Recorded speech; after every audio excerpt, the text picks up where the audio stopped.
رزق حلال دے مجھے اے میرے کبریا، دیتا ہوں تجھ کو واسطہ تیرے حبیب کا، دیتا ہوں تجھ کو واسطہ تیرے حبیب کا۔ الحمدللہ رب العالمین والصلاة والسلام علی سید المرسلین، اما بعد فاعوذ باللہ من الشیطان الرجیم، بسم اللہ الرحمن الرحیم۔ الصلاة والسلام علیک یا رسول اللہ، الصلاة والسلام علیک یا حبیب اللہ، الصلاة والسلام علیک یا نبی اللہ وعلی آلک واصحابک یا نور اللہ۔ مدنی چینل کے ناظرین، سلسلہ احکام تجارت کے ساتھ ایک بار پھر حاضر ہیں۔ دارالفتہ اہل سنت کے مفتی محمد علی اصغر عطاری صاحب ہمارے ساتھ موجود ہوں گے، جو آپ کے سوالات کے جوابات دیں گے۔ اس سے پہلے کہ ہم سلسلے میں آگے بڑھیں، درود پاک کی فضیلت شامل کرتے ہیں۔ نبی کریم رؤوف الرحیم صلی اللہ علیہ وسلم کا فرمان ذیشان ہے، جو شخص روزانہ 100 مرتبہ درود پاک پڑھتا ہے، اللہ عز و جل اس کی دونوں آنکھوں کے درمیان لکھ دیتا ہے کہ یہ بندہ نفاق اور جہنم کی آگ سے آزاد ہے۔ صلو علی الحبیب صلی اللہ تعالی علی محمد صلی اللہ علیہ وسلم۔ مدنی چینل کے ناظرین، ویڈیو سوال شامل کریں گے اور پھر مفتی صاحب کی طرف چلیں گے۔ صلو علی الحبیب صلی اللہ تعالی علی محمد۔ السلام علیکم ورحمۃ اللہ وبرکاتہ۔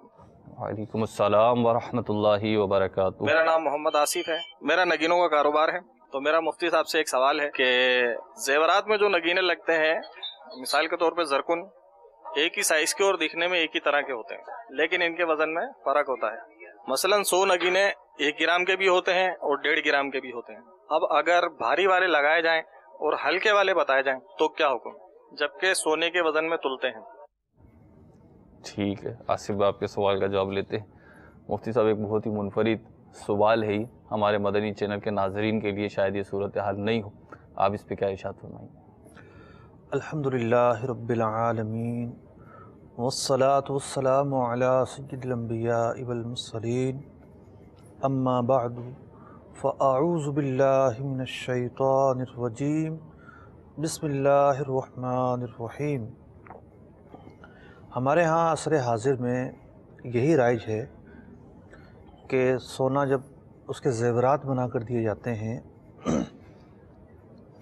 تو نگینوں کو سونے کے ساتھ تولا جاتا ہے، جو نگینے جڑے ہوتے ہیں۔ جی۔ اب ان کا سوال یہ ہے کہ اس کے پاس چوائس تھی، وہ کم وزن والے نگینے لگا سکتا تھا، جی، ان کی خوبصورتی میں، ان کے دکھنے میں، ان کے سائز میں کوئی فرق نہیں تھا، لیکن اس نے جان بوجھ کر بھاری نگینے لگائے تاکہ سونے میں کچھ کمی ہو سکے۔ ٹھیک۔ اب جب صورتحال ایسی ہے کہ کسی سودے کے اندر 2 سے 3 پہلو موجود ہیں، مثال کے طور پر اس میں کم وزن کے نگینے بھی لگ سکتے ہیں اسی سائز میں، جی، اور زیادہ وزن کے بھی لگ سکتے ہیں۔ ٹھیک۔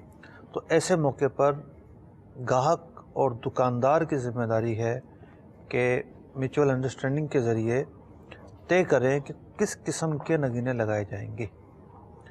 گاہک کو بعض اوقات پتہ ہی نہیں ہوتا، اچھا یہ بھی ہو سکتا ہے، یہ بھی ہو سکتا ہے، اس کو نہیں پتہ ہوتا، جی، لیکن بہرحال اس کا ایک جو حق ہے اس میں کمی ضرور آ رہی ہوتی ہے، ٹھیک، کہ اگر نگینے بھاری ہوں گے تو سونا جو ہے وہ کم ملے گا، نقصان ہے اس کے لیے۔ کل جب یہ سونا بیچنے جائے گا تو نگینے کے ساتھ تھوڑی بیکے گا، نگینے نکال کے مطلب اس میں معمول یہ ہے اور عرف یہ ہے کہ نگینے اکھاڑے جاتے ہیں اور پھر جو ہے وہ سونا، صرف سونا بکتا ہے۔ جی، تو بہرحال اس کے حق میں تو اثر انداز ہو رہا ہے یہ معاملہ۔ ٹھیک ہے۔ تو طے کریں گے یہ دونوں، اور طے کر لیا اور پھر بھی اس نے جو ہے وہ ہلکے کے بجائے بھاری والے لگائیں تو یہ تو دھوکہ اور خیانت ہے، نو ڈاؤٹ۔ اچھا مفتی صاحب، یہ جو سوال آیا تو اس کی ایک وجہ جو بنی وہ مارکیٹ کمپٹیشن ہے۔ مارکیٹ میں کمپٹیشن ہوتا ہے اور عموماً دکانداروں کی یہ طبیعت اور عادت ہوتی ہے کہ وہ اپنی چیزوں کو اچھا بتاتے ہیں اور پڑوسی کی یا دیگر افراد کی جو چیزیں ہوتی ہیں مارکیٹ میں جو دیگر دکاندار بیٹھے ہوتے ہیں بسا اوقات ان کی چیزوں کو خواہ مخواہ برا بتاتے ہیں. تو یہ جو سوال ہے اس کا بھی ایک پس منظر یہ بنتا ہے کہ جب کسٹمر آتا ہے تو دکاندار یوں کہتا ہے کہ ہم نے تو یہ جو ہے نا ہم جو اس ریٹ پہ دے رہے ہیں تو کیونکہ ہم نے اس میں ہلکے وزن کے نگینے لگائے ہوئے ہیں، فلاں اگر سستا دے رہا ہے تو اس لیے کہ اس نے نگینے بھاری لگائے ہوئے ہیں.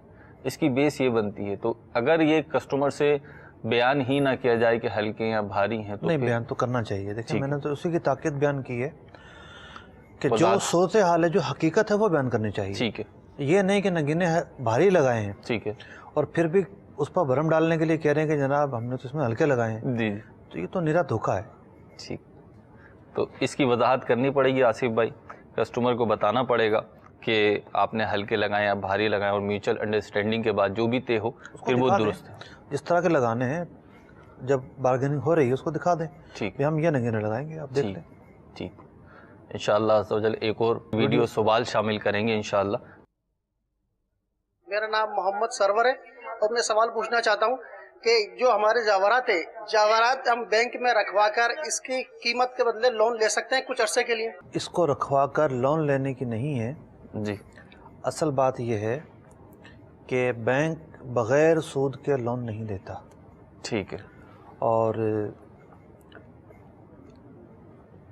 کوئی چیز رکھوا کر پھر قرضہ لینا یہ رہن کی صورت ہے. اور رہن میں یہ ہوتا ہے کہ رہن کے مقاصد یہ ہیں کہ کوئی شخص قرضہ لے کر بھاگ نہ جائے. ٹھیک. ان مقاصد کی وجہ سے جو ہے وہ رہن رکھا جاتا ہے اور وہ کوئی مہنگی چیز رکھی جاتی ہے. عام طور پر سونا جو ہے وہ بڑا رائج العمل ایک طریقہ رہا ہے. تو رہن رکھنا تو جائز ہے. ٹھیک ہے. رہن رکھوانا بھی جائز ہے. رہن کے اپنے اصول و ضوابط ہیں. فقہ اسلامی میں رہن کا جو ہے ایک پورا ایک چیپٹر اور باب موجود ہے. ٹھیک. لیکن رہن کا مقصد ہے کہ جس نے قرضہ لیا ہے وہ فرار نہ ہو جائے. ٹھیک. اب اصل تو یہ ڈیلنگ ہے قرضے کی. صحیح.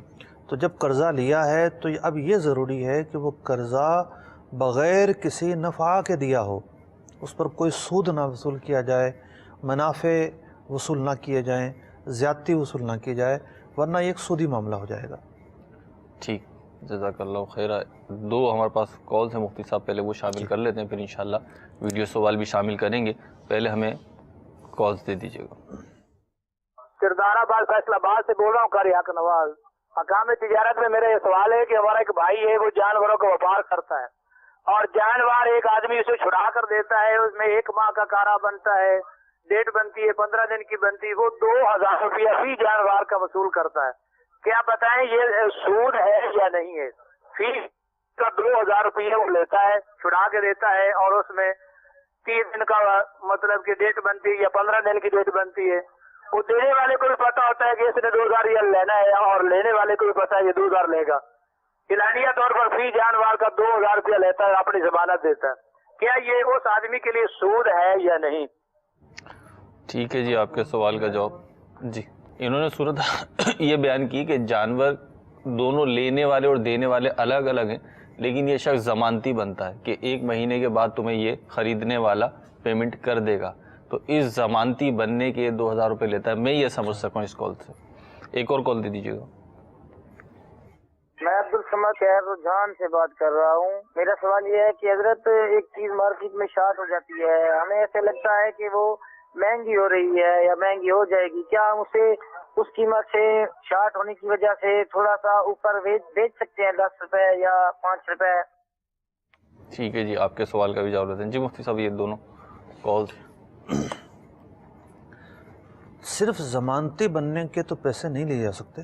ٹھیک ہے. پیسے لینے کے مطلب اجرت لینے کے اسباب ہیں، ٹھیک، صورتیں ہیں. یہاں اس نے کوئی کام نہیں کیا. صحیح. ہاں یہ ہوتا ہے کہ اس نے سودا کروایا ہوتا ہے اور جو ایک بروکر یا جو دلال ہوتا ہے اس کے اجرت لینے کی جو شرائط ہیں، کام کرنا، صرف اشارہ نہ کرنا، دلالت نہ کرنا، وہ پائی جاتی ہیں تو اجرت کی گنجائش تھی. ٹھیک. یہاں تو اجرت نہیں بنتی اس کی. ٹھیک ہے. یہ جو جانور چھڑا کے دیتے ہیں اپنی ضمانت پہ، اس پہ اجرت یہ نہیں لے سکتے اس انداز پہ. جو چھڑانا کا کیا مفہوم؟ چھڑانے سے مراد ہے بکواتے ہیں صاحب. بکوانا. جی. اچھا. تو یہ اجرت نہیں لے سکتے اس سوال کو. دوسرا سوال جو تھا وہ مہنگا بیچنے کے تعلق سے تھا. دیکھیے ایک تو یہ ہے کہ ایک چیز مارکیٹ میں ایسی شارٹ ہو گئی ہے کہ قحط کا عالم ہے. ٹھیک ہے. پھر تو مہنگا بیچنے کی ہرگز اجازت نہیں ہوتی صحیح. اور ظلم قرار دیا گیا ہے اس مراحل پر. ایک مارکیٹ میں اتار چڑھاؤ چلتا رہتا ہے. ٹھیک. مطلب مارکیٹ نام ہی اتار چڑھاؤ کا ہے. تو اس کے اندر اگر کوئی شخص کسی موقع پر مہنگا بیچتا ہے, کسی موقع پر سستا بیچتا ہے اور قحط کی صورتحال بھی نہیں ہے تو اس میں کوئی حرج نہیں ہے, اور کاروبار نام اسی چیز کا ہے. ٹھیک. ایسا ٹائم بھی آتا ہے کہ انسان جو ہے وہ جتنے میں خریدی نہیں ہوتی اس سے بھی سستے میں بیچنی پڑ جاتی ہے, اسے قیمت خرید سے بھی سستی بیچ دیتا ہے. ٹھیک. ایک ویڈیو سوال ہمیں دیجیے گا, پھر انشاءاللہ اس کا جواب دیتے ہیں. السلام علیکم ورحمۃ اللہ وبرکاتہ. وعلیکم السلام ورحمۃ اللہ وبرکاتہ. میرا نام عبدالرحیم اتاری ہے. مفتی صاحب سے میرا سوال یہ ہے کہ چونکہ نگینے جو ہے وہ کافی قیمتی ہوتے ہیں, بلکہ یہاں تک کہ سونے سے بھی زیادہ قیمتی ہوتے ہیں, تو معلوم یہ کرنا تھا کہ ان پر زکوٰۃ کا کیا حکم ہے, جواب عطا فرما دیجیے. ٹھیک ہے جی. جواہرات پہ زکوٰۃ کا کیا حکم ہے؟ سونے اور چاندی کا جو حکم ہے وہ قدر مختلف ہے. ٹھیک. یعنی سونے کے اوپر تو یہ ہے کہ ہر صورت میں زکوٰۃ ہونی ہی ہے, سونے پر, چاندی پر, کرنسی پر. لیکن جو نگینے ہیں یا ہیرے ہیں, ڈائمنڈ ہو گئے یا جواہرات ہیں, یہ سونے کی طرح تو نہیں ہے, سونے یا چاندی یا کرنسی کی طرح تو نہیں ہے. ان کی دو صورتحال ہیں. اگر تو کسی نے بیچنے کے لیے خریدے ہیں, ٹھیک, یعنی خریدتے وقت بیچنے کی نیت تھی, صحیح, جیسا کہ دکاندار, ٹھیک, یہ اسی لیے ان چیزوں کو لیتا ہے کہ وہ اسے بیچتا ہے آگے, ٹھیک, تب تو یہ مال تجارت ہو گئے. ٹھیک. اور مال تجارت ہونے کی بنیاد پر ان پر زکوٰۃ بنے گی, جو ان کی شرائط پائے جائیں گی, نصاب کا سال پورا ہونے پر اور جو بھی شرائط ہیں. ٹھیک. اور دوسرا یہ ہے کہ کسی نے استعمال کے لیے لیے ہیں, ٹھیک, یا کسی نے جو ہے وہ خریدتے وقت بیچنے کی نیت نہیں کی, ٹھیک, بعد میں ہو گئی تب بھی زکوٰۃ نہیں ہے. خریدتے وقت بیچنے کی نیت تھی, بعد میں رکھنے کی ہو گئی تب بھی زکوٰۃ نہیں ہے.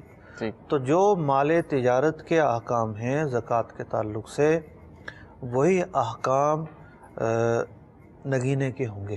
ٹھیک ہے. مطلب یہ اگر مال تجارت میں شامل ہوا تو زکوٰۃ بنے گی, ورنہ نہیں بنے گی. مطلب یہ سوال کر رہے تھے, جیسے ایک تعداد ہوتی ہے جو یہی سوچتی ہے کہ اتنے مہنگے ہوتے ہیں, اور باقی میں صحیح فرما دیتے ہیں کہ بسا اوقات یہ سونے چاندی کے جو ریٹس ہوتے ہیں اس سے بہت زیادہ مہنگے ہوتے ہیں. تو پھر ویسے ہی مطلب وہ سمجھنا چاہتے ہیں کہ یہ آخر یہ کیا وجہ ہے کہ یہ لاکھوں روپے کے ہوں, کروڑوں روپوں کے ہوں, ان پہ زکوٰۃ نہیں ہے. یعنی اگر نگینے کروڑوں روپے کے ہیں کسی کے پاس اپنے استعمال کے لیے رکھے ہوئے اس نے, تو اس پہ اس اصول کے تحت زکوٰۃ نہیں ہے. لیکن سونا لاکھ 2 لاکھ روپے کا ہو, 3 لاکھ روپے کا, 5 لاکھ روپے کا ہو, تو اس پہ زکوٰۃ ہوتی ہے. تو اس کی کوئی حکمت یا کوئی وجہ؟ اگر فتاوی اہل سنت احکام زکوٰۃ, جی, ایک جلد شائع ہوئی ہے اس کی, جی, 400 کے قریب زکوٰۃ کے جو فتاوی اس میں موجود ہیں. ٹھیک. تو اس میں ایک تفصیلی فتویٰ ہے, اس کا موضوع ہے کہ سونا چاندی وغیرہ جو یہ اموال ہیں, اس کے اندر اصل چیز ہے نمو. یہ وہ چیزیں ہیں جو گروتھ ہوتی ہے ان کے اندر. ٹھیک.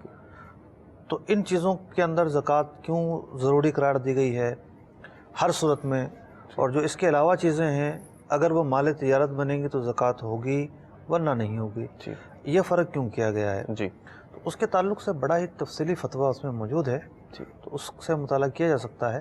ٹھیک. اب یہ ایک ڈیفرنٹ موضوع ہے. ٹھیک ہے, انشاءاللہ. مزید ہمیں ویڈیو سوال دے دیجیے گا.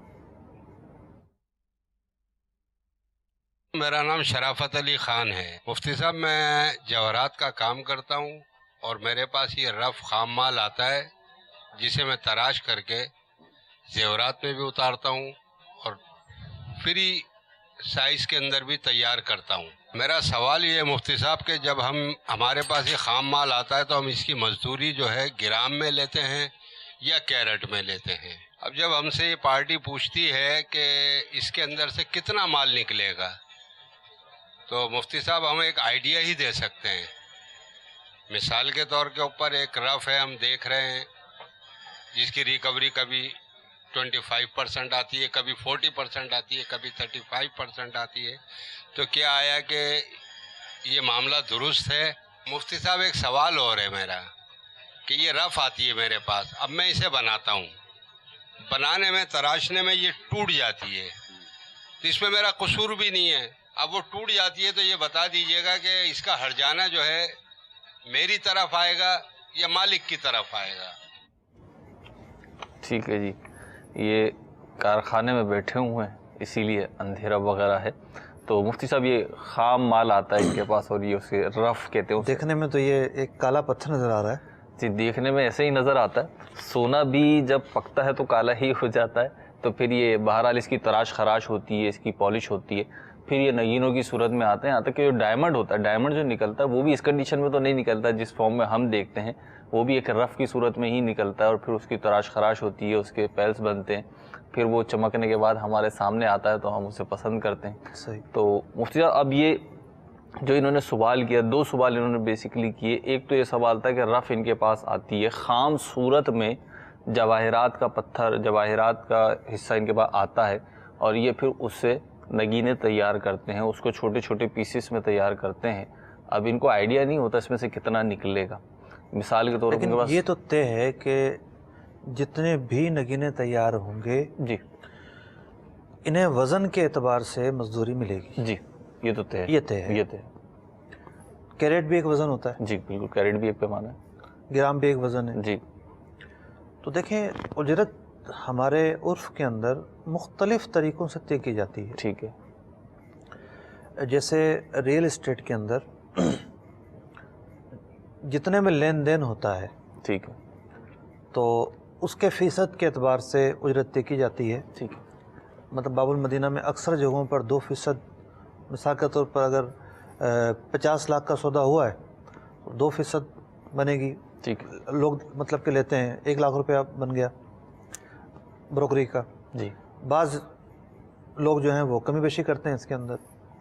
اسی طریقے سے جب ایک بروکر کرائے پر مکان دلواتا ہے کسی کو, تو یہاں باب المدینہ میں یہ عرف رائج ہے, ممکن اور علاقوں میں بھی ہو, کہ مہینے کا جو پہلا کرایہ ہے اس کی جو اماؤنٹ ہے جی وہ بروکری میں لیتا ہے, پہلا کرایہ لے لے گا, لیتا ہے. ٹھیک.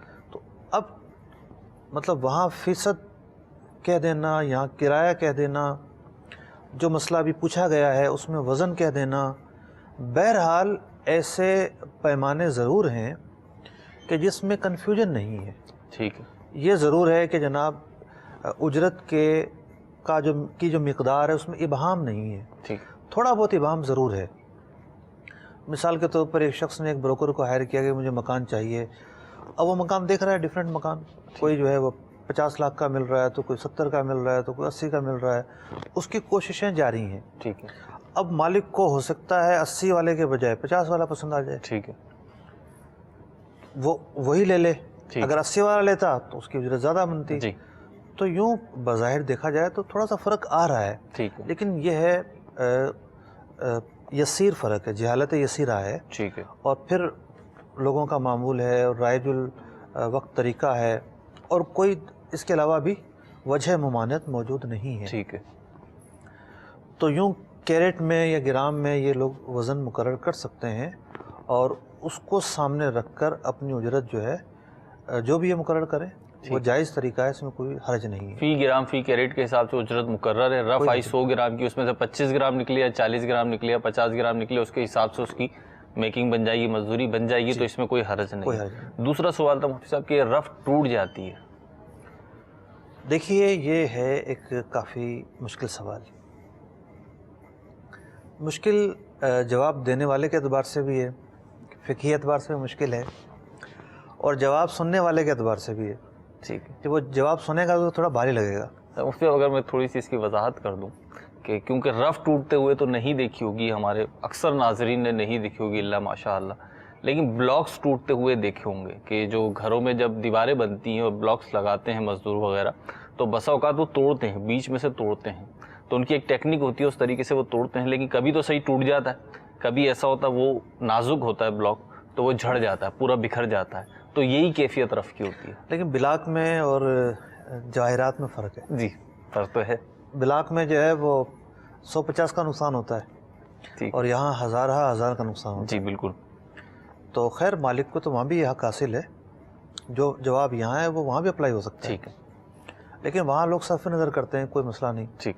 لیکن یہاں صرف نظر نہیں کریں گے. جی دیکھیے اصل بات یہ ہے کہ پہلے تو میں یہ عرض کروں کہ جو کام کرنے والے ہیں، یعنی مزدور جو لوگ ہیں، ہنرمند جو لوگ ہیں، جی جو مطلب کہ جن کے ہاتھ میں ہنر ہیں اور وہ جو کام کرتے ہیں، اولاً تو وہ دو طرح سے کام کرتے ہیں. یا تو وہ تنخواہ پر ہوں گے، ٹھیک ہے، یا وہ یہ ہوں گے کہ جو چاہے ان سے کام کروا لے. صحیح. تو ان کا سوال پہلی کیٹیگری سے تو ہے نہیں. ٹھیک ہے، تنخواہ پہ تو نہیں ہے. یہ اجیر خاص نہیں ہے، اجیر مشترک ہے. ٹھیک ہے. مطلب ایک بندہ آزادانہ بیٹھا ہوا ہے، جو چاہے اس سے کام کروائے آ کر، صحیح، تو وہ اجیر مشترک کہلاتا ہے.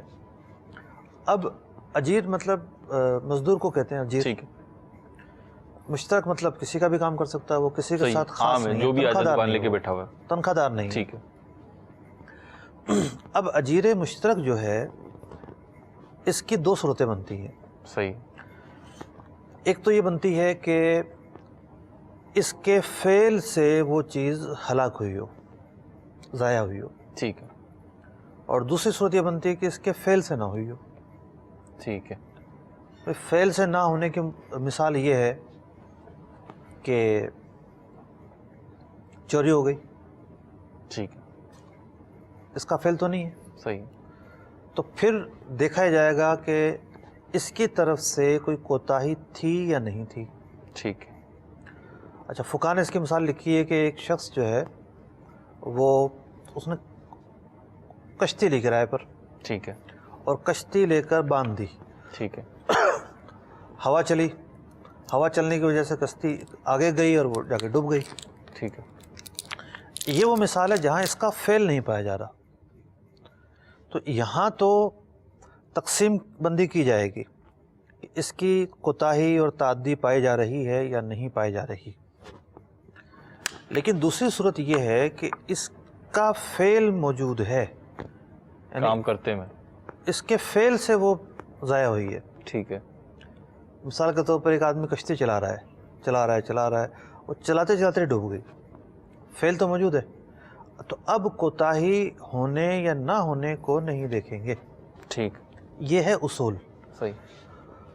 اب یہ اصول یہ کہتا ہے کہ جب کسی ہنرمند کے ہاتھوں سے کوئی چیز ضائع ہوتی ہے اور اس طرح ضائع ہوتی ہے کہ اس کا فعل موجود ہے اس کے اندر، مطلب وہ تراش رہا ہے، تراشتے چڑک گئی، جی، اس پر لازمی طور پر ہرجانہ آئے گا. اس ہنرمند پہ آئے گا. بالکل آئے گا. ٹھیک. اگر نہ آئے تو دیکھیں کہ وہ ایک اناڑی بندہ بیٹھ جائے اور وہ کبھی یوں کرے اور کبھی یوں کرے، لوگوں کو بول دے تو ضائع ہوگی، میرا کوئی قصور ہی نہیں ہے. تو ہنرمندی کا تقاضا یہ ہے کہ وہ اشیاء کی حفاظت کرے اور اس کو جو ہے وہ کسی طرح بھی ضائع نہ ہونے دے، اور اس بات کو سامنے رکھے اگر یہ ضائع ہو گئی تو اسے ہرجانہ بننا پڑے گا، تاوان بننا پڑے گا. اب ان کے مسئلے کے اندر تھوڑی سی میں نے غور کیا تو کچھ اور صورت نظر آئی ممکنہ طور پر. ٹھیک. کہ رف ٹوٹنا یہ نہیں ہے کہ وہ بالکل ہی ضائع ہو جائے گی. ٹھیک ہے. مثال کے طور پر جو اتنا بڑا پیس یہ دکھا رہے تھے تو اب اس کے 2 ٹکڑے ہو گئے. ٹھیک. تو اس کے بعد یہ نہیں ہے کہ اس سے کام ہو ہی نہیں سکتا. نہیں. تو ٹوٹنے کے بعد دیکھا جائے گا کہ کس طرح سے ٹوٹا ہے. صحیح. اور مارکیٹ میں اس طرح سے ٹوٹنا نقصان کہلاتا ہے یا نہیں کہلاتا. ٹھیک ہے. تو اب ہر ٹوٹ پھوٹ نقصان نہیں کہلاتی. ٹھیک ہے. جیسے آپ نے اینٹ توڑنے کی مثال دی تو ہوتا یہ ہے کہ چلو وہ اینٹ توڑنا آدھی چاہ رہا تھا لیکن ٹوٹ گئی زیادہ، جی، لیکن وہ اگلے اس میں استعمال کر لیتا ہے. ٹھیک ہے. تو یوں نقصان نہیں کہلا رہا ہوتا. ٹھیک. لیکن بعض اوقات نقصان کہلاتا ہے. مثال کے طور پر پتہ ہے ایک راج مستری جو ہے کہ مال اتنا لگنا ہے، اس کے باوجود بھی وہ 2 سیمنٹ کی بوری ڈال کے مسالہ تیار کر لیتا ہے اور اس کے بعد لگنے کی جگہ ہی نہیں ہوتی. ٹھیک. تو وہ ضائع ہو جاتا ہے. تو اس طرح کے جو معاملات ہیں جہاں اس کا فعل پایا گیا، اب مسالے کا تیار کرنا ایک فعل ہے نا، ٹھیک. اس کی ایکٹیویٹی کے بغیر تو نہیں تیار ہو سکتا. تو جہاں اس کا فعل پایا جائے گا وہاں اگر نقصان ہوتا ہے اس کے اوپر ہرجانہ تو آئے گا. ٹھیک ہاں یہ مالک کا اختیار ہے، وہ نہ لے، ٹھیک، نہ لے، وہ مالک چاہے تو چھوڑ سکتا ہے۔ ٹھیک یہاں بات ہو رہی ہے اس کے استحقاق کی، ٹھیک ہے کہ مالک کو یہ استحقاق ہے کہ وہ ہرجانہ طلب کرے۔ ٹھیک ہے، یعنی مالک ثواب دید ہے، وہ چاہے تو اختیار وہ لے لے ہرجانہ اور چاہے تو چھوڑ دے، دونوں صورتیں بن سکتی ہیں۔ ٹھیک ہے، 2 کالز دے دیجیے۔ جی میں محمد ندیم اتاری جاپان سے عرض کر رہا ہوں۔ مفتی صاحب کی بارگاہ عالیہ میں میرا ایک سوال ہے کہ ایک بندہ کچھ کام جانتا ہے کاروبار کے سلسلے پہ، یعنی گاڑیوں کے سلسلے میں وہ کام جانتا ہے، اور دوسرے بندے کے پاس پیسے ہیں۔ اگر وہ بندہ پیسے لگائے، دوسرا بندہ کام لگا کر اس میں منافع حاصل کر کے، جو پیسہ لگانے والا ہے اس کو وہ یہ کہے میں آپ کو کچھ % منافع دے دوں گا، اگر ایسا منافع لینا کیا جائز ہے؟ اگر جائز ہے تو پھر بھی بتا دے، اگر ناجائز ہے تو جائز ہونے کی صورتیں بھی بتا دے۔ ٹھیک ہے جی، آپ کو تفصیلی جواب دیتے ہیں، ایک کال اور دیجیے گا۔ ہم ہند کے شہر کشمیر حضرت بل سے بول رہے ہیں۔ ہمارا سوال یہ ہے کہ کیا نگینہ لگانے سے رزق میں برکت ہوتی ہے، یا کیا ان میں کوئی اثرات وغیرہ شامل ہوتے ہیں؟ برائے کرم جواب ارشاد فرمائے۔ ٹھیک ہے جی، ویسے پچھلے ہفتے اس کا بھی تفصیل جواب مفتی صاحب نے دیا تھا، لیکن پھر بھی مفتی صاحب سے جواب لے، مفتی صاحب 2 سوالات۔ حضرت بل کی مسجد تو بہت مشہور ہے جی جی، اور اتنا تو معلوم ہے مجھے کہ وہاں پر سرکار علیہ الصلوۃ والسلام کے منہ مبارک رکھے ہوئے ہیں۔ سبحان اللہ۔ اب یہ نہیں پتہ کہ وہاں مزار بھی ہے یا نہیں، حضرت بل صاحب مزار کے نام سے ہے یا نہیں۔ بہرحال اگر مزار ہو تو ہمارا سلام ضرور عرض کیجیے گا۔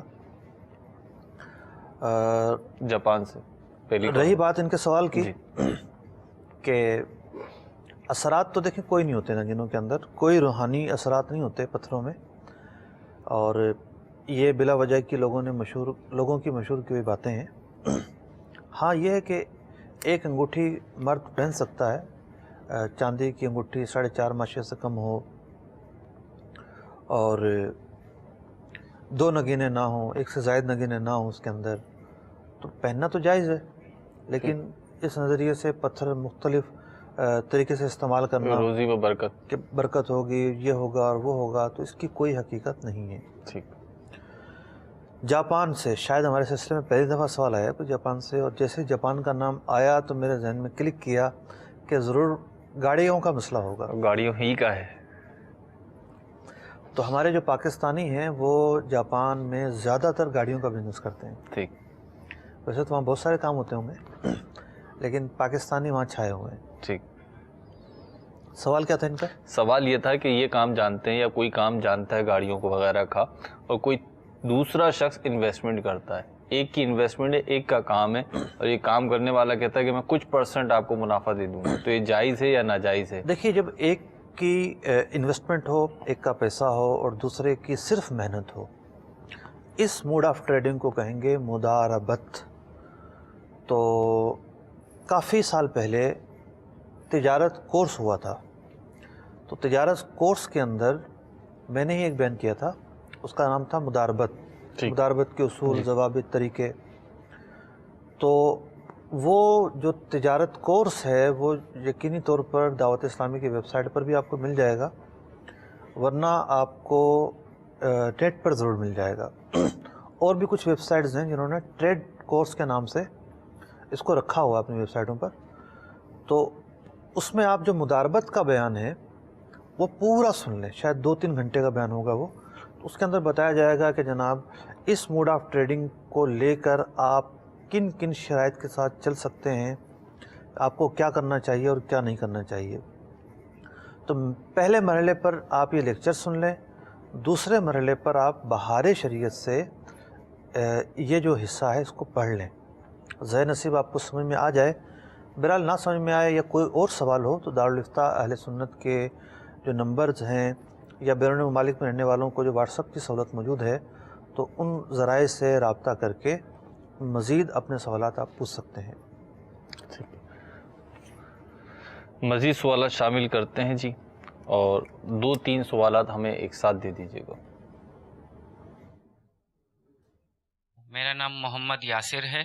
میرا احکام تجارت میں سوال یہ ہے کہ مرد حضرات کو 1 سے زائد نگینے والی انگوٹھیاں پہننا جائز ہیں یا ناجائز ہیں؟ اور دوسرا سوال یہ ہے کہ جو بناتے ہیں وہ بنانا جائز ہے یا ناجائز ہے؟ میرا نام شعیب ہے اور میرا سوال احکام تجارت میں یہ ہے کہ چاندی مرد پہ حلال ہے اور وہ اس کی مقدار 4.5 ماشے ہے، لیکن یہ اس میں جو پتھر لگے ہوئے ہوتے ہیں اس کی مقدار یا تعداد کتنی ہے، اس کے بارے میں پوچھنا چاہ رہا تھا کہ اس میں کیا حکم ہے۔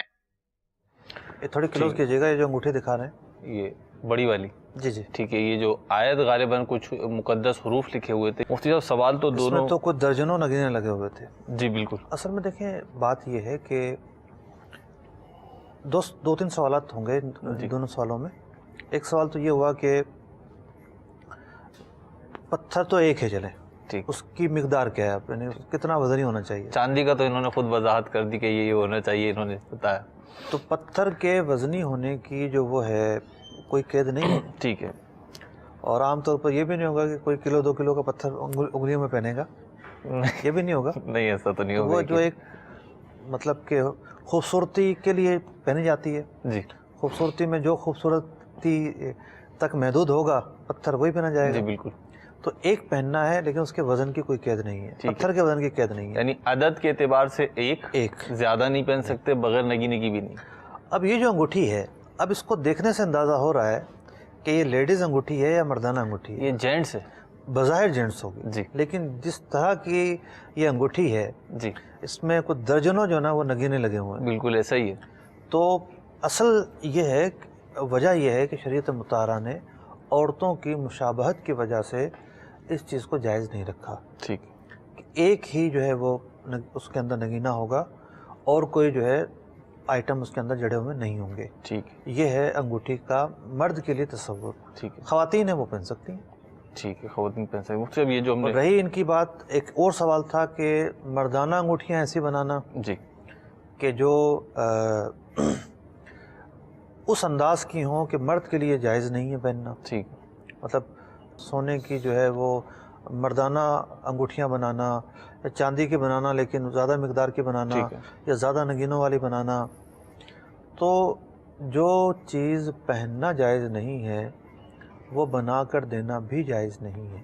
اچھا، کتابوں میں لکھا ہوا ہے کہ درزی کے لیے مکروہ تحریمی ہے فساق کی وضع کے کپڑے بنا کر دینا۔ تو شریعت کا یہ مسئلہ ہے، میں نے بیان کر دیا۔ ٹھیک ہے جی، یہ مارکیٹ والوں کو تکلیف تو ہوتی ہے بعض اوقات جب ایسے مسائل آتے ہیں، لیکن ظاہر سی بات ہے ہم مسلمان ہیں اور ہمیں شریعت کے دائرے میں رہ کر کام کرنا ہے۔ آپ کا پوچھنا بھی مرحبا، اور جیسے کہ مفتی صاحب نے وضاحت فرمائی کہ شریعت اس کی اجازت نہیں دیتی، درست نہیں ہے، تو جو مارکیٹ میں ایسا کرتے رہے ہیں انہیں چاہیے اس سے رک جائیں اور توبہ بھی کر لیں۔ اللہ عز و جل ہمارے حلال رزق میں برکت عطا فرمائے، اس میں آسانی عطا فرمائے۔ 2 کال یا 2 سوالات ہمیں اور دے دیجیے گا۔ آپ سے یہ میرا سوال ہے، ہم نے اپنے گھر اپنے چچا جان کو دے دیا تھا اور ہم نے ان سے بیانہ لیا تھا، اب وہ ہم سے بیانہ واپس مانگ رہے ہیں، ہم نے وہ بیانہ حج کر دیا ہے، تو کیا دینا چاہیے اسے؟ ٹھیک ہے جی، مدنی منی کی آواز لگ رہی ہے، جواب دیتے ہیں ہم، ایک اور کال دے دیجیے گا۔ محمد شاہ رخ رضا اتاری ہندمانی کابینہ بونجی راجستھان سے عرض کر رہا ہوں۔ سلسلہ احکام تجارت میں مفتی صاحب کی بارگاہ میں میرا سوال ہے کہ جس سیٹ کے پاس کام کرتے ہیں اور اس سیٹ نے کہیں کام کے لیے بھیجا، سیٹ نے اوزار بھی دیے کام کرنے کے لیے اور اسکرو وغیرہ بھی دیے، اور 2-5 اسکرو یا ایک اسکرو بھی اٹک دیا، اٹھایا نہیں لاپرواہی کی وجہ سے، اور سیٹ کو بھی نہیں بتایا کہ ہم وہاں اسکرو چھوڑ کے آئے، تو کیا اس صورت میں گناہ ہوگا؟ اس سوال کی رہنمائی فرما دیجیے۔ السلام علیکم ورحمۃ اللہ وبرکاتہ۔ ٹھیک ہے جی، آپ کے سوال کا جواب لیتے ہیں، اور راجستھان تو اس سلسلے کے حوالے سے مجھے یاد رہے گا انشاءاللہ۔ مفتی صاحب یہ پہلا تو یہ چچا کو گھر بیچا ہے، بیانہ لیا ہے، خواجہ غریب نواز رحمۃ اللہ تعالی کا مسکن ہے راجستھان، سبحان اللہ، اجمیر شریف راجستھان میں۔ جی دیکھیے حق العبد کا معاملہ ہے، ٹھیک، کہ ان کی کوتاہی سے ایک اسکرو بھی اگر رہتا ہے تو بہرحال مالک کا تو نقصان ہے نا، ٹھیک، تو مالک کو بتا دیں کہ بھی اس طرح ایک اسکرو رہ گیا تھا، ٹھیک ہے، تو وہ ظاہر بات ہے وہ خوشی ہوگا، ٹھیک، کوئی یعنی ایسی قیمتی چیز نہیں ہے کہ وہ ناراض ہوگا یا غصے کا اظہار کرے گا، لیکن بہرحال اس کی ملکیت تھی تو اس کی ملکیت کا یہ تقاضا ہے کہ اس کے مال سے متعلق ہر طرح سے دیانتداری اپنائی جائے. ٹھیک.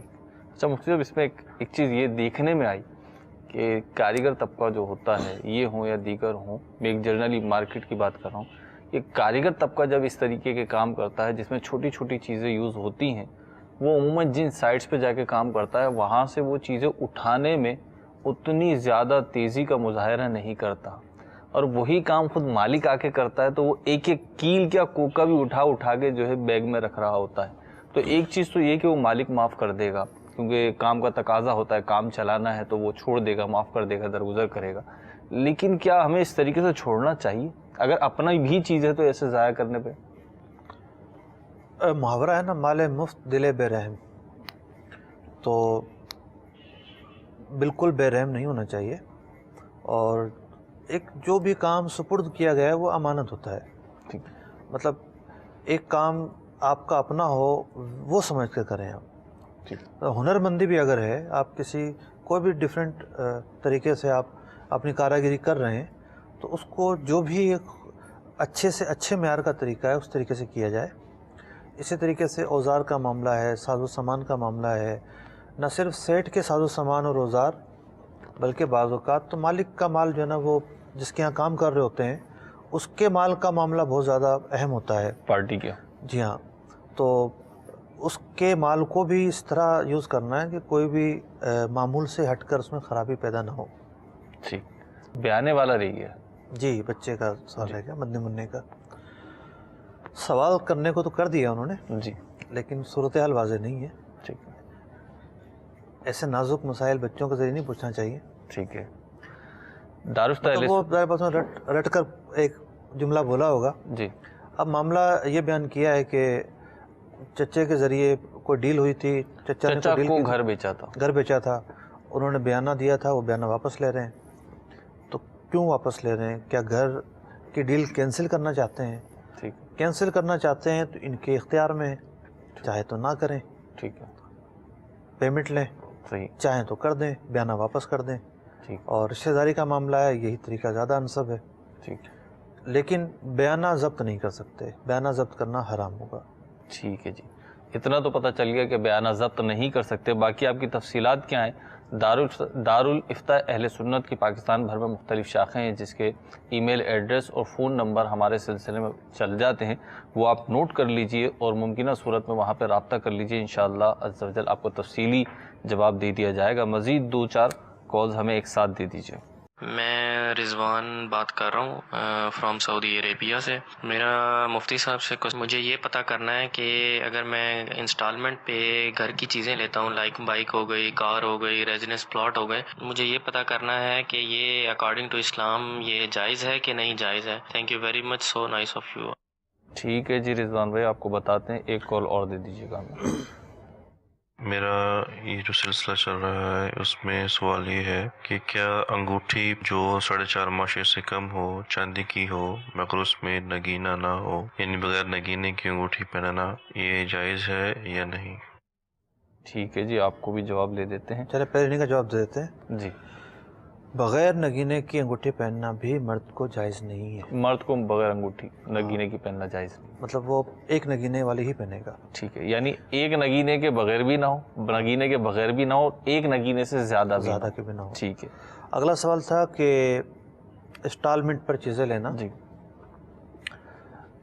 انسٹالمنٹ پر لینا کوئی گناہ کی بات نہیں ہے، لیکن بڑا اہم ہے. جی. مطلب انسٹالمنٹ کیا ہے؟ ادھار پر لینا ہے. صحیح. مطلب زمانے بیت گئے، لوگ ادھار پر خریداری کرتے ہی چلے آئے نا. جی. دیکھنے کو تو کوئی نیا طریقہ نہیں ہے. ٹھیک ہے. 2 طریقے ہمیشہ سے رائج رہے ہیں، نقد کوئی چیز خریدنا یا ادھار پر خریدنا. کیش لیں گے یا انسٹالمنٹ پہ لیں گے. لیکن یہ انسٹالمنٹ ادھار کی ایک تھوڑی سی مختلف صورت بن جاتی ہے. ٹھیک. کبھی ادھار تو کہتے ہیں کہ بھی چلو ٹھیک ہے 6 مہینے بعد پیسے دینے یا سال بعد دینے، لیکن یکمشت دینے ہوتے ہیں. ٹھیک.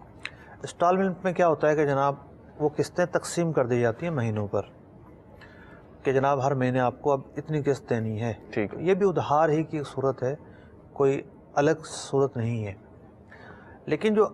لیکن جو ہے اس کی تفصیل یہ ہے کہ کچھ لوگوں نے، مطلب پوری کمپنیز یہ کام کر رہی ہوتی ہیں یا ہر دکاندار جو ہے وہ الگ طریقے سے کام کر رہا ہوتا ہے. ایسی شرائط لگا دی ہوتی ہیں کہ جو سود کی طرف لے جانے والی ہوتی ہیں یا غیر شرعی شرائط ہوتی ہیں. ٹھیک ہے, انسٹالمنٹ پہ لگا دیتے ہیں. مثال کے طور پر قسطیں لیٹ ہوں گے تو آپ کو پینلٹی پڑے گی. ٹھیک.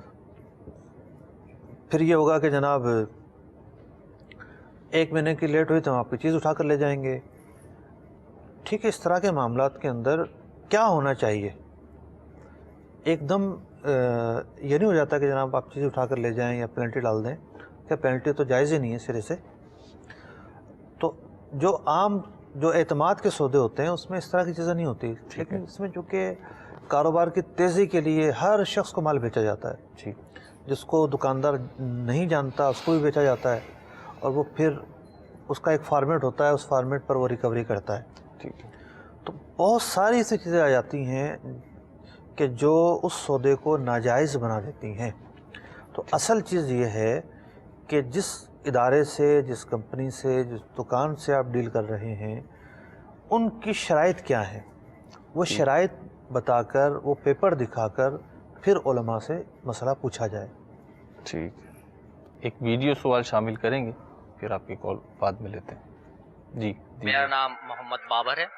میرا ایک سوال یہ ہے کہ ہم لوگ جو کاروبار کرتے ہیں اس میں کسٹمر سے پہلے ڈیل ہوتی ہے کہ یہ آپ کس پرائس میں لیں گے, ہم کس پرائس میں بیچیں گے. پرائس ڈن ہونے کے بعد اس کو ایک مخصوص ٹائم دیا جاتا ہے, اور جب وہ پھر آتا ہے اسی دوران اگر اس کو کہیں سستی چیز ملے یا اس سے سستا کہیں اور اس کو سیمپل یا آرڈر ملے تو اس کو کینسل کرنے کے لیے وہ ہمارے پاس آئے, پھر ہمارے مال میں ڈیفیکٹ ظاہر کرے اور کینسل کرنا چاہیں. تو اس سلسلے میں آپ سے شرعی معلومات حاصل کرنا چاہتا ہوں, اس کا کیا طریقہ کار ہے یا کس طرح حل کیا جائے. کیونکہ کسٹمر کو کوئی چیز سستی ملتی ہے تو وہ بزید ہوتا ہے اور پھر جو ہمارا مال ہوتا ہے اس میں خامیاں نکالنے کی بہت کوششیں کرتا ہے, جس کے سلسلے میں پھر لڑائی جھگڑے ہوتے ہیں.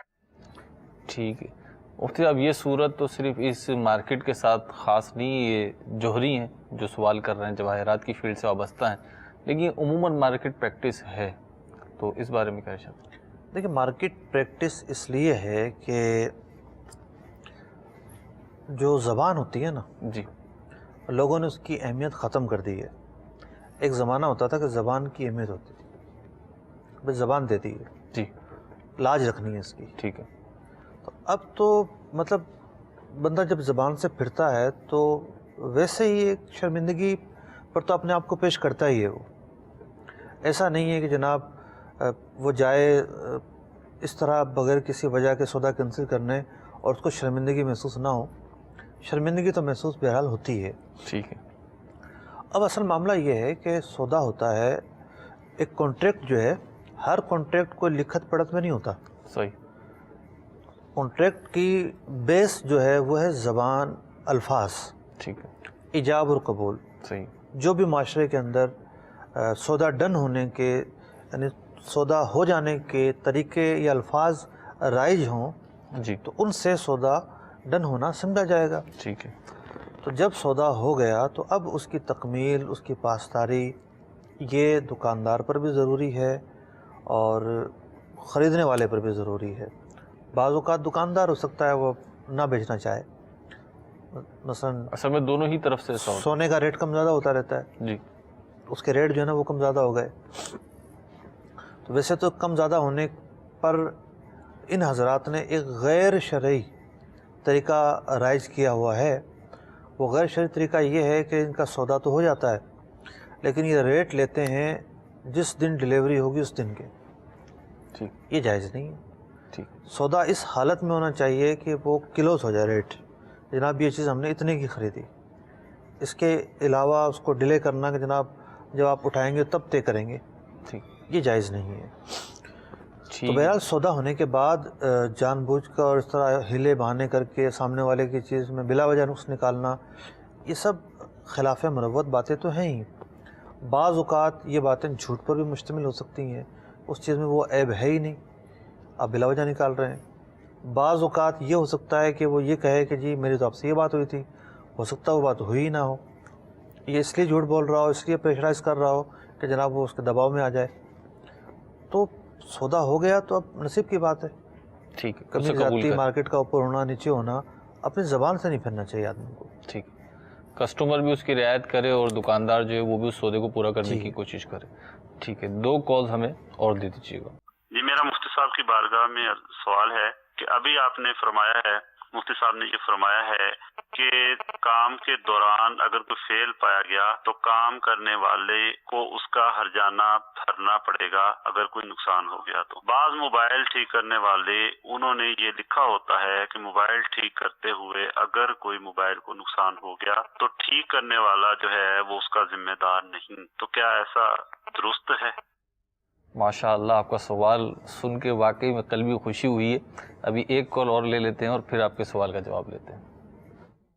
مظہر اقبال اتاری چکوا شہر سے عرض کر رہا ہوں۔ میرا سوال یہ ہے کہ ایک کسٹمر فون کرتا ہے کہ مجھے 50 فٹ ریت یعنی بلڈنگ مٹیریل پہ فون کرتا ہے، ابھی مجھے 50 فٹ ریت بھیج دیں۔ اب دکاندار نے اس کو 50 فٹ ریت ناپ کے ٹرالی میں ڈال کے بھیج دی۔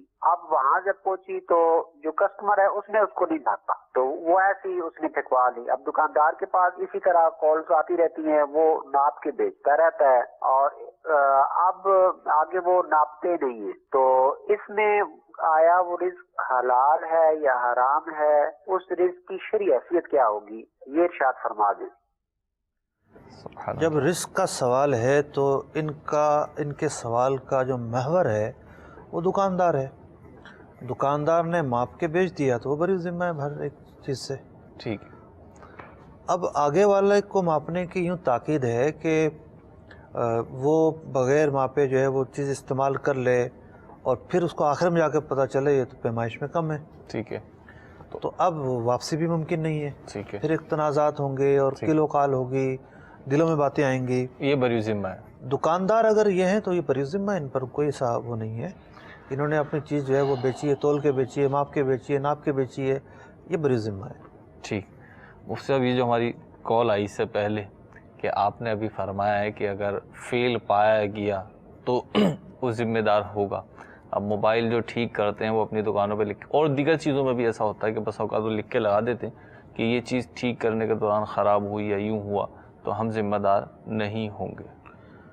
ہاں، ہوتا یہ ہے کہ کئی مطلب کہ تجربات میرے ساتھ تو خیر نہیں ہوئے، لیکن میں نے لوگوں کے دیکھے ہیں، انہوں نے بتائے اپنے کہ موبائل بنوانے گئے، کوئی اس میں آواز نہیں آ رہی تھی، لیکن جب وہ واپس آئے تو سگنل ہی اس کے اندر ختم ہو گئے، اب وہ موبائل سگنل ہی نہیں پکڑ رہا، اب وہ صرف کیلکولیٹر ہے، جب اس کے اندر کالی نہیں آئے گی تو کیلکولیٹر رہ جائے گا اور کیا کام کرے گا وہ۔ ٹھیک۔ تو اب اگر کوئی یہ شخص کہے کاریگر کہ نہیں جی میرے کام کرتے ہوئے جو چاہے اس کے اندر فالٹ آ جائے میرا کوئی ذمہ نہیں ہے، یہ عقلی طور پر کیسے ممکن ہے؟ تو ایسی شرط کی گنجائش تو نہیں ہو سکتی۔ ٹھیک ہے، یہ ایک غیر شرعی شرط ہے۔ ٹھیک ہے، اس کا ذمہ بنے گا۔ ٹھیک ہے، اور ضرور اس کی کوتاہی پائی جاتی ہے، بعض اوقات جو ہے وہ ٹانکا لگاتے ہوئے یہاں سے وہاں اس کا ہاتھ ہل جاتا ہے۔ وہی جو آپ نے پہلے بات ارشاد فرمائی تھی، وہ تجربے کر رہے ہوتے ہیں تو وہ ہوتا ہے یہاں پہ۔ بعض اوقات جو ہے وہ اس کی کوتاہی ہوتی ہے، بعض اوقات یہ ہوتا ہے کہ وولٹیج بڑھ جاتا ہے تو بھئی دکان میں سسٹم لگا کے رکھو وولٹیج کو کور کرنے کا۔ ٹھیک ہے، تو شرط تو یہ بہرحال ایک غیر شرعی ہے، اب وہ نہ مانیں تو ایک الگ بات ہے۔ اچھا مطلب جو اس شرط کو دیکھتے ہوئے مانتے ہوئے کام کرا رہا ہے پھر وہ ٹھیک ہے، اس کے لیے اجازت ہوگی۔ دیکھیں معاملہ ہے اس کا اپنے حق کو چھوڑنے کا معاملہ ہے۔ ٹھیک ہے، میں نے عرض کیا کہ ایک شخص نے جو نا وہ کام کروایا اور اس نے کوئی نقصان کر دیا سامنے والے نے، وہ ہرجانہ دینے کو تیار ہے، یہ کہتا ہے کوئی مسئلہ نہیں ہے، یہ اپنا حق چھوڑ دیتا ہے۔ ٹھیک ہے، اپنا حق چھوڑ دینا اور ہے، ٹھیک، لیکن یہ ایک الگ سوال ہے کہ جس نے لکھ کے لگایا ہوا ہے اس سے کام کروانا کیسا۔ ٹھیک، تو فی الحال تو اس پر غور کرنا پڑے گا، میں کوئی اس کا حکم بیان عرض کر رہا۔ ٹھیک ہے، ایک کال اور سلسلے میں شامل کرتے ہیں۔ میرا مفتی صاحب کی بارگاہ میں سوال ہے کہ ٹرانسپورٹ لائن کا دھندا ہے ہماری، تو گاڑی کے جو ڈرائیور رہتے ہیں اکثر وہ ڈیزل وغیرہ میں، راستے کے خرچے وغیرہ میں جھوٹ موٹ کا ڈیزل وغیرہ ٹول ٹیکس وغیرہ لکھا کر پیسے لیتے ہیں سیٹ سے، اور اس میں سیٹ کو ہی پتہ رہتا ہے، اور یہ اس طرح کا ایک رواج سی صورت ہے ہمارے یہاں، تو کیا یہ ڈرائیور کے لیے جائز رہے گا؟ جی مفتی صاحب، سوال۔ احادیث میں ہے کہ ایک وقت آئے گا، طویل حدیث ہے، اس کا ایک جز اور ایک مضمون ہے، اس کا خلاصہ یہ ہے کہ لوگ گناہ کو گناہ سمجھنا چھوڑ دیں گے. ایک وقت آئے گا. اب جناب وہ ڈیزل ڈلوایا 5,000 کا، پیٹرول پمپ والے سے بل بنوایا 6,000 کا. اگر یہ خیانت، دھوکہ اور مال حرام نہیں تو پھر خیانت کسے کہتے ہیں؟ ٹول ٹیکس راستے میں آیا ہی نہیں، یہ گیا دوسرے راستے سے اور لکھوا دیا کہ جناب اتنا میں نے ٹول ٹیکس دیا ہے. یہ دھوکہ نہیں تو پھر دھوکہ کیا ہوگا؟ تو جو غلطی، جو کوتاہی، جو خیانت، دھوکہ رائج ہو جائے، لوگ اس میں مبتلا ہو جائیں، تو اس پر تو اس بات کی تاکید زیادہ ہوتی ہے کہ اسے برا کہا جائے، تاکہ لوگوں کے دلوں میں ندامت پیدا ہو، احساس پیدا ہو. اگر احساس ہی ختم ہو جائے گا تو پھر اس معاشرے کو کوئی نہیں روک سکتا. معاشرہ اسی وقت رکے گا، غلطیاں، کوتاہیاں، خیانتیں اسی وقت ختم ہوں گی جب معاشرے کے اندر احساس رہے گا کہ ہم غلط کر رہے ہیں.